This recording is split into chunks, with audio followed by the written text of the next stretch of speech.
Joignez-vous à la discussion. Appelez ou textez le 187 Cube Radio 1877 827 2346. Nous parlons d'économie avec Francis Gosselin qui est en studio. Salut Francis. La météo est pas clémente avec moi depuis quelques semaines, Richard. J'aime ça venir en studio, je voulais juste te le dire. Donc je m'en fais un point d'ordre. Là. Eh ben là, tu viens en pleine tempête. Oui, en plus, j'ai choisi la pire journée pour venir vous jaser dans le micro. Alors, on veut pas de pipeline, il n'y a pas d'acceptabilité sociale. Les Québécois sont contre ça, ça va à l'encontre de leurs valeurs. C'est ce que certains militants disent depuis longtemps. Finalement, pas pantoute. Les Québécois sont beaux. Oui, manifestement, il y a quelque chose qui se passe ou qui s'est passé là, depuis que M. Trump a commencé à déblatérer. Il y a maintenant une majorité de Québécois, là, 59%, qui disent être favorables à ça, les pipelines, les éoléoducs au Québec.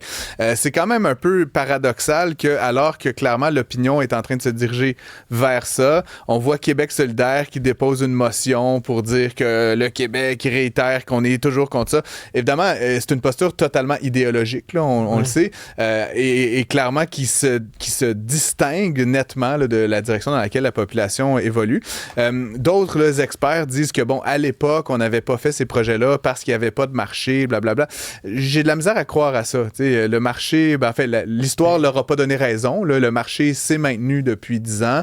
L'incertitude avec la Russie, l'incertitude avec d'autres fournisseurs, puis là, l'incertitude avec les États-Unis fait en sorte que, clairement, il y a un marché, puis deux, on a besoin de fournir à l'Alberta d'autres débouchés pour son pétrole. Il va être consommé, ce pétrole-là. Fait que, qu'il passe chez nous, ou qu'il passe aux États-Unis, ou qu'il s'en aille sur Trans Mountain vers l'ouest, il va être consommé de toute façon. Donc, il n'y aura pas une incidence là, nette à l'émission de gaz carbonique que ça passe chez nous, que ça passe ailleurs.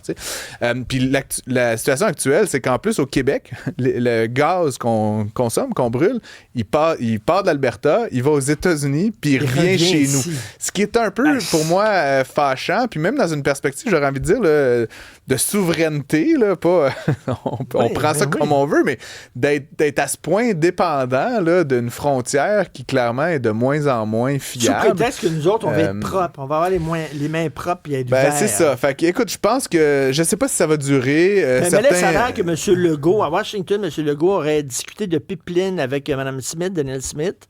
Premier ministre de l'Alberta, ils ont discuté ensemble. Je t'avoue que cette nouvelle-là m'a fait plaisir à lire parce que je sentais depuis, encore une fois, là, c'est vraiment la réaction, tout ça, là, à l'imprévisibilité de Donald Trump, mais je sentais depuis quelques semaines que, l'Alberta joue sa game avec son pétrole, puis les Albertains, c'est pas comme au Québec, mais il y a quand même un petit mouvement souverainiste là, en Alberta. Je sais pas, c'est rien à voir avec le Québec, mais il y a un petit 10, 12, 15% de gens là, qui aimeraient ça que l'Alberta soit indépendante du Canada. Le Québec, on ne refera pas l'histoire, mais de voir donc l'Alberta puis Mme Smith notamment qui est allée voir Donald Trump indépendamment de tout le monde là, il y a quelques semaines, qui s'est un peu désolidarisé de la fédération. Puis évidemment, M. Legault qui a aussi été assez critique à l'endroit de Justin Trudeau puis de la fédération, de voir ces deux dirigeants-là, ces deux premiers ministres-là s'associer sur des motivations économiques. Là. Je fais pas de politique, moi, mais sur des motivations économiques, de dire on devrait travailler plus étroitement ensemble. Je trouve ça beau.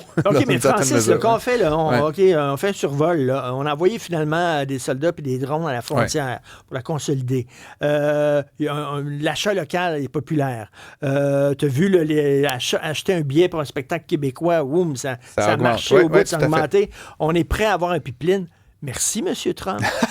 non, mais merci, M. Trump. D'une certaine façon, oui. Puis j'ai envie de dire, là, on a souvent pensé que les Albertains, c'était le monde de l'Ouest, puis c'était, ils votent les conservateurs, puis je me dis qu'à quelque part, là, puis encore une fois, c'est pas une affirmation fédéraliste ou quoi que ce soit, mais il me semble qu'on a possiblement plus en commun avec ces gens-là qu'on le pense. Fait que moi, quand je vois M. Legault qui discute avec Mme Smith, puis dire, y a-tu des échanges commerciaux qu'on peut faire entre nous, puis pas juste le pétrole, m'ont dit, savais-tu que l'Alberta, c'était la province qui menait le Canada pour l'implantation de systèmes géothermiques, qui est comme une énergie renouvelable, avant-gardiste. Ah, oui.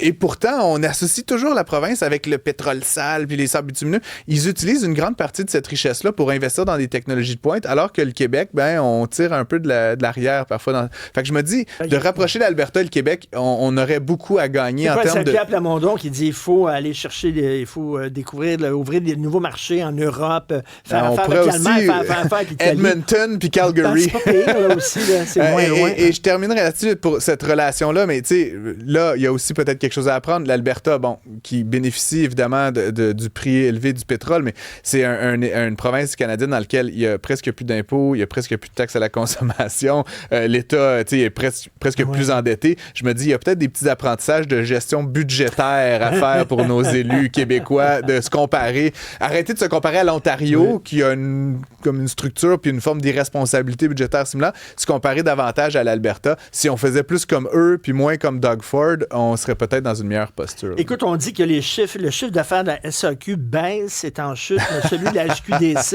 est en hausse. Ben oui, exactement. Fortement en hausse. Là. Les gens fument du pot. Qu'est-ce que tu veux que je te dise? Puis, et ça, je sais pas. Je me dis, on devrait faire à un moment donné une émission, les trois, on fume un petit joint avant de commencer. Puis on voit comment ça se passe. Oh non, l'émission serait très mal. En tout cas, moi, incapable. Ouais, hein? Je réagis hyper mal. Je te dirais que moi, dans mes bonnes années, il m'arriva de fumer de la drogue. Moi je serais accroupi là, à terre, parano. Là.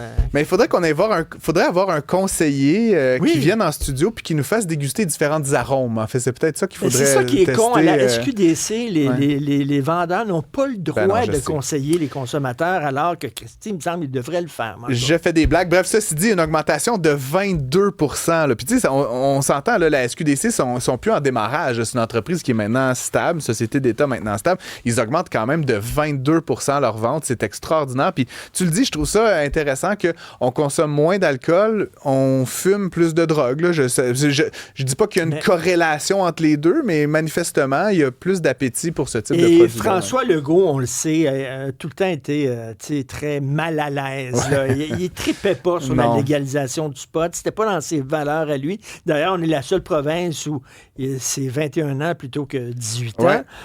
Sauf que là, maintenant que l'argent commence à rentrer, gadon. Ceci dit, la loi sur la SQDC est ainsi faite, puis j'ose espérer qu'à un moment donné, un gouvernement un peu moins frileux, un peu moins conservateur là, que François Legault changera ça, mais actuellement, tous les profits sont réinvestis entièrement dans la prévention liée à la consommation de drogue.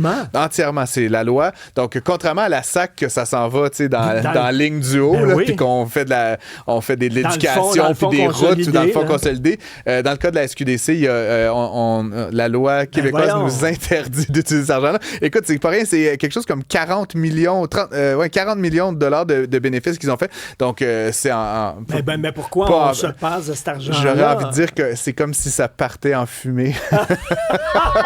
Bon, écoutez, il faut que je vienne moins en studio. Je pense clairement je m'emporte. C'est excellent. Merci beaucoup. Ça fait plaisir, Richard.